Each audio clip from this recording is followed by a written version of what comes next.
Hello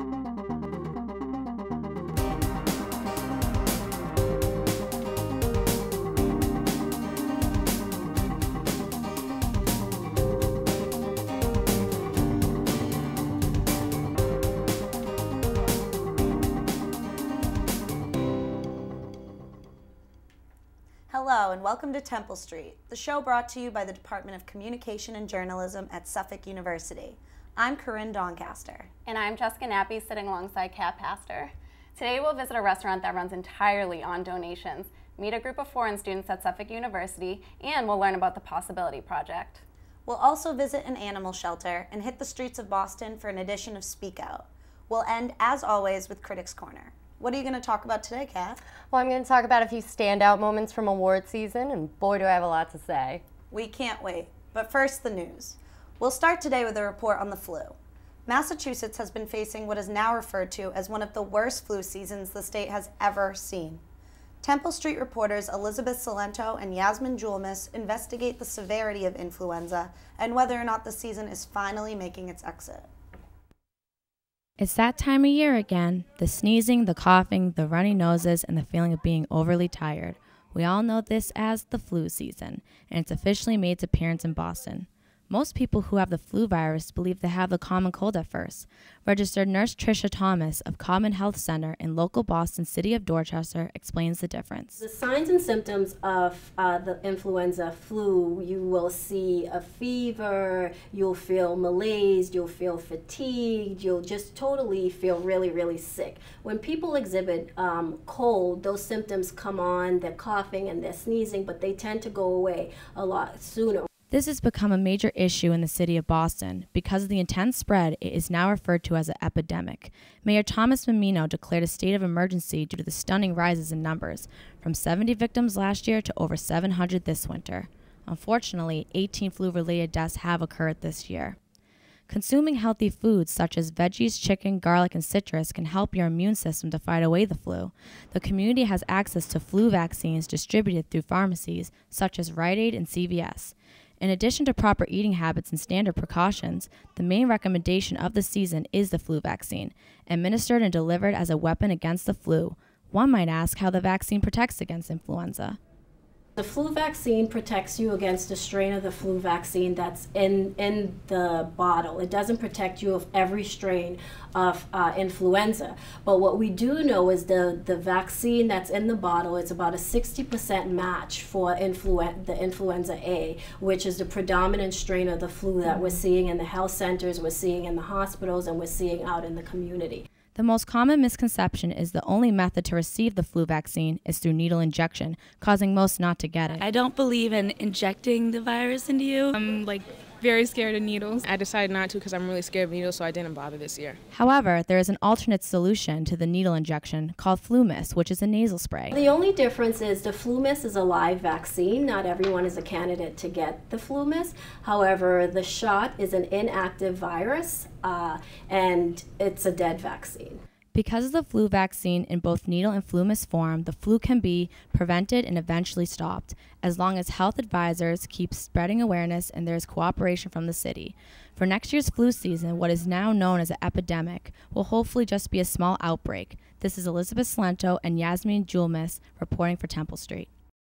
It is clear that there are alternative ways to administer the flu vaccine. Hopefully that will encourage even folks who are afraid of needles to finally get vaccinated. Imagine a cafe in the heart of downtown Boston where you decide how much to pay for your meal. Well, imagine no longer, because one just opened up in Government Center. Temple Street reporters Tommy Bedreau and Matt Irwin have the story.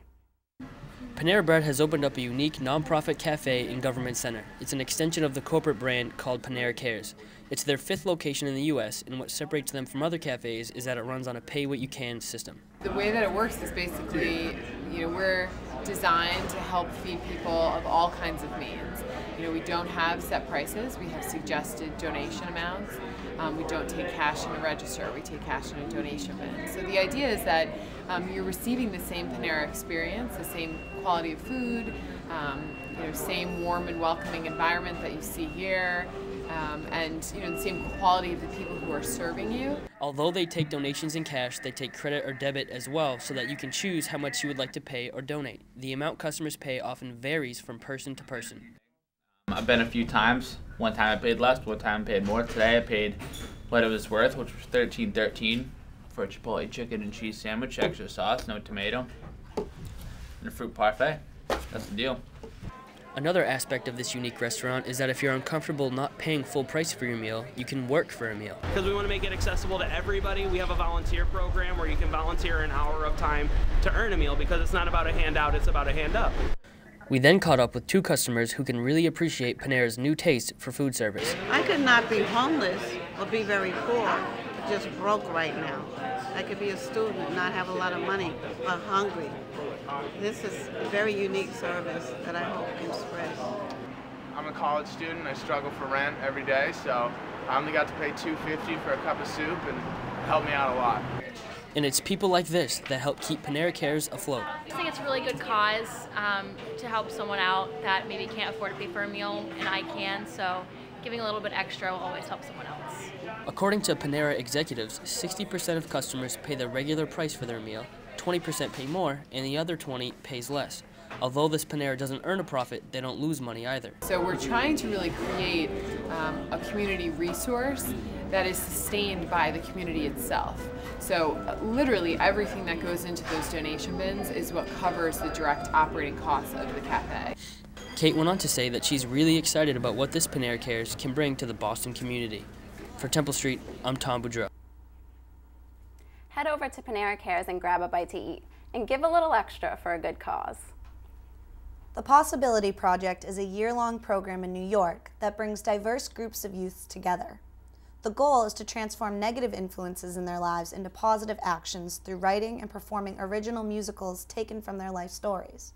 Paul Griffin, Possibility Project founder, visited Suffolk and sat down in our studio with Temple Street reporter Fred Asaya.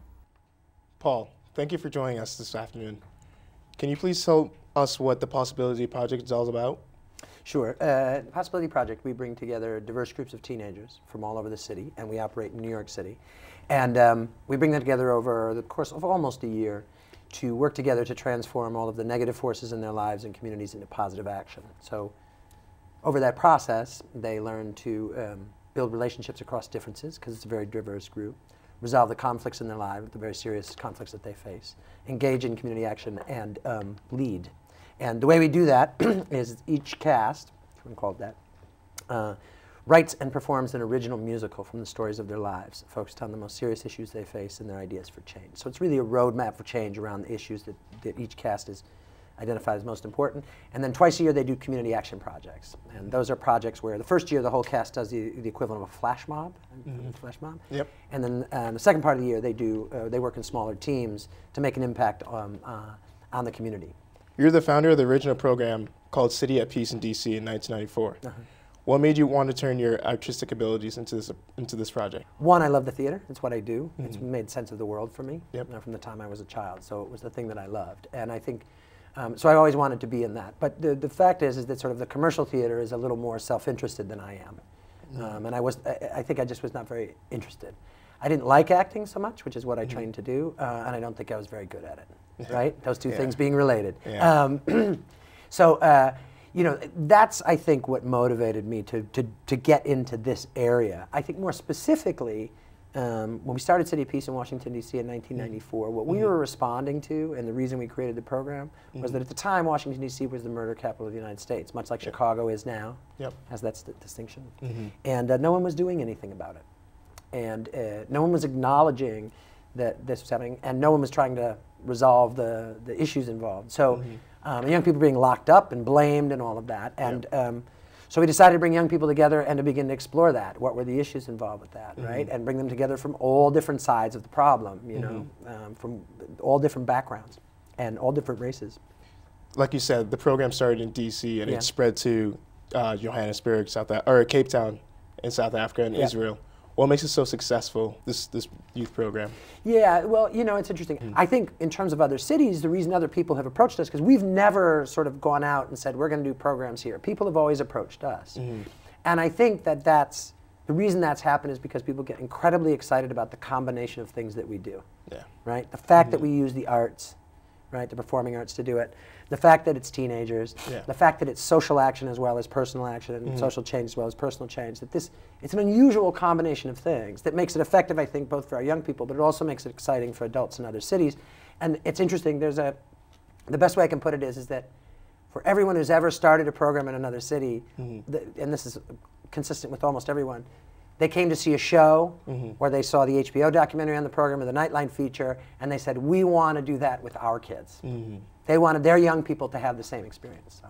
Is there a specific success story that sticks out in your mind? In terms of our young people? Yes. There's a lot of them. There's a lot of them. Yeah. I have one student actually, and this is so we have 3 programs in New York. 2 of them are open to any young person. One of them is open to young people in foster care. And we have a young woman in our foster care program who came into the program for a very short time and left. She was living in a facility quite a long way away from New York City, so she couldn't get there. When she came back to the city, she came back into the program and participated for a period of time, then came back to the program and did the whole program the next year. And when she came to us, she'd had terrible problems at home. She was essentially failing out of school, hadn't really been to school, and was very, very, she was a fighter, right? Yeah. And she'd spent a lot of her time out on the streets. And when she came to our program, you know, fast forward a year and a half later, through the process really, she eventually started to get herself back on track with school. She graduated in her last year. I think she had a 3.6 grade point average because she was smart. She was always smart. I mean, we didn't do that, right? She was, I think, president of her class, if not vice president of her class, and she just. When she graduated last May, and this year she went to Hampshire College on a Baldwin scholarship, so school is paid for. And I think the potential for her to do that was always there, I mean, right? But I think the program gave her the opportunity, the time and the space and the community in which to sort all that out for herself, right? And get on track in that way. Exactly. I think she would tell you too, because I'm hearing her voice in my head as I'm thinking about her, and one of the things she would say is that she came into the program thinking she knew who she was, and the program changed how she thought of herself. And the biggest thing I think it changed was that she thought of herself as deserving of the opportunities she now has. How did the youth get enrolled in this program? So a lot of it's word of mouth. Yeah. That's how they hear about it from other young people. But we go to schools, community centers, shelters, churches, any place young people congregate, and we hold auditions, in quotes, right? So what an audition is a group of young people are auditioning. It's non-competitive and it's done as a group. So they run around doing acting, improvisational exercises, they sing, a cappella, you just sang, right? Yeah. And then they learn a simple dance and do it. And while we're watching, right, we're really not looking for talent. So if you can really sing and dance and act and you're getting a lot of opportunities to lead, you're not going to get into the program most likely, because we know you're going to get opportunities. We're looking for young people who probably aren't getting those opportunities, and we don't care about the talent, because we can teach you to sing, dance, and act. What we can't teach you, right, is to want to do this.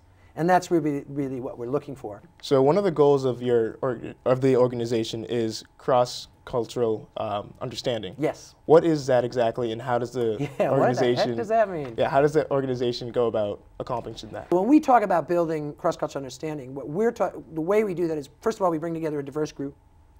Second, we engage in relationship building, team building, getting to know each other. But then we work our way down to understanding.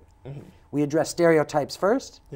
Then we look at the very serious social divisions of race and class, gender, sexuality, and age, and then out to other groups from there, depending on what the cast is interested in. We push past sort of just like connection or getting to know each other. Really what we're after is them understanding each other, which of course means they have to listen. So I watched the film Know How, and I thought it was great. It was powerful, and I thought it was very well done. Yeah. What message are you trying to convey with the film? What we're really trying to say, and what our young people, what their message is inside the film, is that for young people in foster care, and this is the current situation, the system is not going to give you the life you want. Yeah. You've got to make it, right? And you got to do it together, and you know how. That's the name of the film. What about the Possibility Project is most gratifying to you? When our young people get it. Yeah. drops in for them. And what I mean by that is that in the moment, sometimes it's a young person understanding something about themselves or the world around them in a way that they didn't before, that either sort of eases the pressure they're under and the hurt they're feeling, or gets them excited and motivated about the future. But I think I experience it most when our young people come back as alumni. Because they come through and they struggle through and they go off to college or and they're working, and then I see them like 2 or 3 or 4 years later and they come in and they are so confident. And their confidence, I think, is the most gratifying thing because, one, it's just exciting to see. It's like, well, look at you. You know what I mean? And two, we had a part to play in that, and I find that incredibly gratifying. Well, Paul, thank you so much for taking time out of your busy schedule for coming down here and talking to us. You bet, Fred. So it's been a pleasure. Thanks for having me. Thank you. Thank you. Back to you at the studio. For more information, visit thepossibilityproject.org. Boston has always attracted students from across the nation, as well as around the world. Located in the heart of the city, Suffolk University has long prided itself on its diverse student population. And this year alone, the university is home to over 1,300 from all around the world. Reporters Nick Baruso and Lala Fernandez have the story. My name is Vasily Stroganov. My name is Ismail Sumare. Genesis Young. My name is Jesus Portillo. Suffolk invests major resources in recruiting foreign students. With an international student body representing 108 countries, the university strives to increase this number. Suffolk officials say that the school offers great opportunities for international students in both the classroom and the professional world. Jonathan Darden, the Assistant Director of Undergraduate Admissions, is responsible for recruiting students from every country. Right now, I mean, the countries that send us the most and actually enroll are Saudi Arabia, China, Venezuela. Those are really kind of the main countries, but I mean, the list goes on. First, when I came to America, I was not 100% sure that I would stay here. I'm 100% sure now that I made the right choice, because I could have gone back to Denmark and studied there, but here, I get more, diversity, and I see the world from another angle. We are very fortunate to have a huge number of international students. One of the main reasons for that is simply because of where we're located, downtown Boston. Just that appeals and attracts a lot of students. Granted that we are an urban institution, we are in downtown Boston, there's a lot of opportunity. A lot of international students like that. There are many businesses here. Boston is known as, a vibrant business center. And because of that, you can get more internships. The opportunities Suffolk offers are incredible. Helps with internships, helping even with classwork by having tutors and stuff like that you don't get in Ecuador. Darden says the school focuses on building and improving their relationship with universities in other countries. And once foreign students get to campus, the challenge is to help them adapt to the culture and the demands of classes. We target schools that have sent us applications, and certainly the schools that have students that have enrolled from those institutions. It's really about building a relationship. Despite the difficulties that many foreign students encounter while studying in the U.S., most say their experience at Suffolk is worth it. Sometimes I feel homesick, but on the other hand, it's worth it because this experience made me grow, and I know that I miss my family and all that, but it's worth it. Being here is just worth it. Every day is a new challenge, and it's great. We treat students like adults, and that's what you are. I mean, look at our campus. You don't have a campus. You're living the real world from the very first day. You walk outside of 73 Tremont, that's the city. So our students mature a lot faster based on the experience that they're living. And I think that is priceless. Since most of the buildings are downtown, it's different than other colleges, with huge campuses. It's more, I find it more direct and more pleasant. I would advise it, you don't really feel too much like a student. You feel you can do more on your own than in class. The reason simply, we want to prepare the student for success here at Suffolk. This is Lara Fernandez reporting for Temple Street. In order to ensure that all students succeed, Suffolk offers various second language services, including ESL classes and a writing center. Don't go anywhere. When we come back, we'll visit one of the leading facilities in the fight to prevent animal cruelty. And later, the people of Boston talk about the lies their parents told them when they were kids. Should be lots of fun. Stay tuned.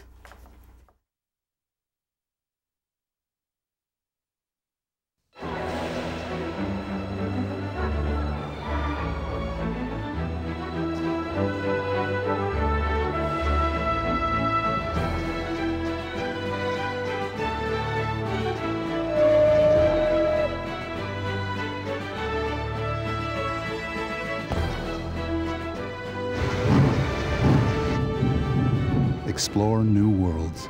Read. Visit literacy.gov and let the journey begin. Have a banana. Eating well and playing go together like best friends. You better believe it. With the food pyramid, the bare necessities of living healthy are easy. Bare necessities, the simple bare necessities. So eat right. Be active. Now move and sit. And don't forget to have fun. That's the way to be the best. You're lots of fun, Baloo. At anything you do. You can go to mypyramid.gov to play some games and find out more. Boston athletes have joined forces with the Sports Museum to help stop bullying in Boston. Bullying is not a game, it's a serious problem. If you are being bullied, you are not alone. If you're being a bully, you can't play on my team. If you're being a bully, stop. Stop. Stop. Right now. Stand strong against bullying. Together, we can stop bullying in Boston. To join our team, visit bostonversusbullies.org.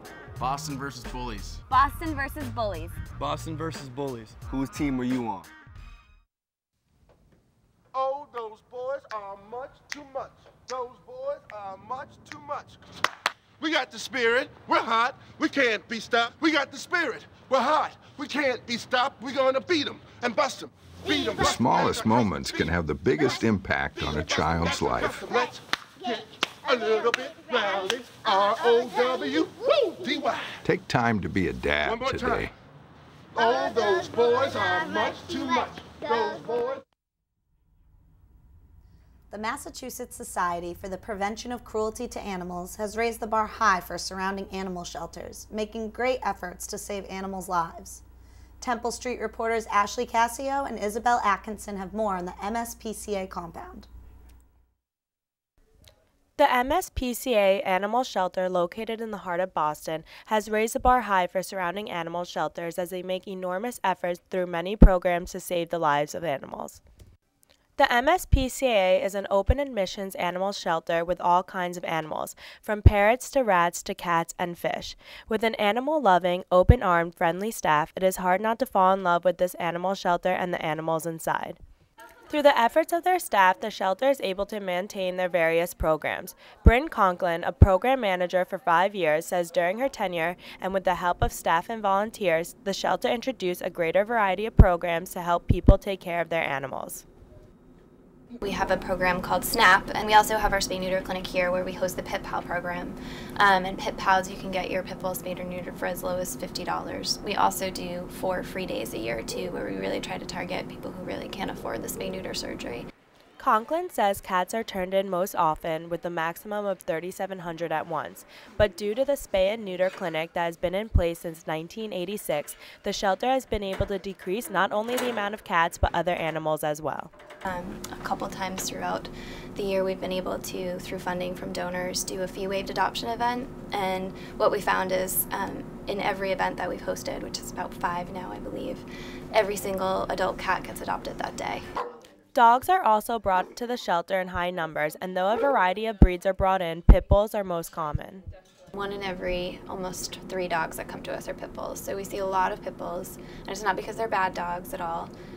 What happens is a lot of people, it's still the animal that you can get for free, sort of online. So you see the free puppy listings, those tend to be pit bulls. And they are a high energy type of dog usually, kind of like your lab. So a lot of times people get the cute little puppy at, 2 months, and then they're 6 months, and if you haven't done a lot of training, they're just very high energy. Shelter managers say the animal programs would have been impossible without the help of a loyal volunteer staff who take many hours out of their week to support the shelter and help these animals get fit for adoption.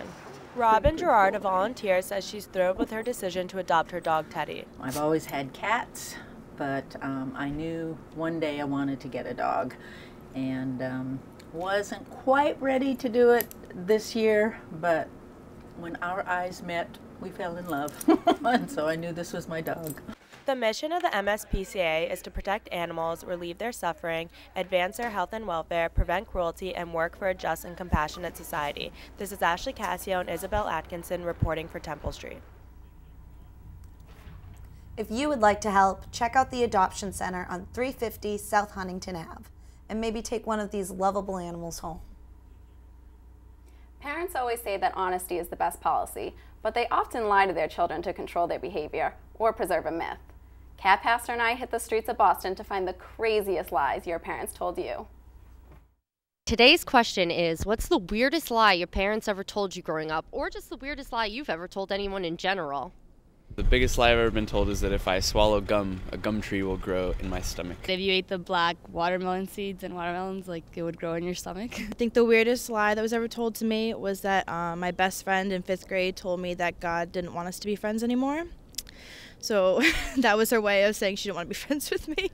That is really harsh. The biggest lie has to be the old Pinocchio metaphor, whereas if I lied, my nose would grow. And I wouldn't want my little nose to grow into a huge wooden rod, so I'd never lie when I was young. Santa Claus was real. It was an April Fool's joke, but my mom convinced me that my sister was adopted. If I ate candy, my teeth would fall out. My mom told me that my thumb would fall off if I continued to suck it. That's terrible. Do you got anything? My mom and dad told me that Jesus got hung on a cross because he didn't finish his chicken at dinner. If we were telling lies, to stick out a tongue and that he could see a white line going down the middle. My dog would give away all my secrets. The Tooth Fairy, because I really liked her and it made me feel good when I lost a tooth that I would get money, and now it's disappointing. So my parents told me that if you eat too much sugar, a sugar worm will grow in your stomach. Probably about vegetables. If I don't eat them, a monster would come and get me during the night. Well, my parents lied to me a lot, especially my dad. I would say that the biggest lie that they probably told me was saying that I'm special and very intelligent. And then when I entered the real world, I kind of realized that that's not the case at all. The University of California found that 78% of parents have lied to their kids. But not to worry, most of them are just little white lies. So Kat, it's your favorite time of year again, award show season. Kat Pastor in the studio today to talk about a few standout moments. I'm kind of nervous because I love award show season. What do you have for us? Well, so much has been happening in the news lately, like a massive blizzard dumped snow and knocked out power over the Northeast, a meteor landed in Russia, and Alec Baldwin yelled at another photographer. But despite all this, something big is happening, something bigger than all of us, and that's award show season. From the Grammys to the Oscars, award shows have been interrupting our normal programming for years now, and I personally find this unacceptable. But hey, since we're going to watch them anyway, let's start with the Grammys. Better yet, let's start with Taylor Swift, who performed at the Grammys and made me want to throw up. The British accent. The British accent. What even is that? Well, according to sources that actually pay attention to what this ferret does, she was calling out her ex-boyfriend, Harry Styles, singer in a British boy band that nobody male or over the age of 14 cares about. Now, I watch TMZ every day, sometimes even twice, and from that, I can gather that their relationship lasted about 2 days, and that was a while ago. So why is she still going on about it? Taylor, you aren't just a multi-million-dollar pop star. You are also a full-time professional 8th grader performing at a junior high talent show. Where's Kanye West when we need him? Speaking of which, does anybody get worried when Kanye doesn't act out 5 minutes into an award show? Like, where was he? Now, the Academy Awards haven't happened yet, but with the SAG Awards and the Golden Globes under our belts, I think it's safe to predict something like this. Anne Hathaway, Les Miserables. Actually, I guess it could be this too. Anne Hathaway. You need to know who wins, even though it's obvious, but you think maybe there will be a twist. And I hate those long, boring moments, like my least favorite, which is musical performances. Like, they just interrupt the whole program. So Sting and Bruno Mars's performance really bothered me this year, so let's take a look.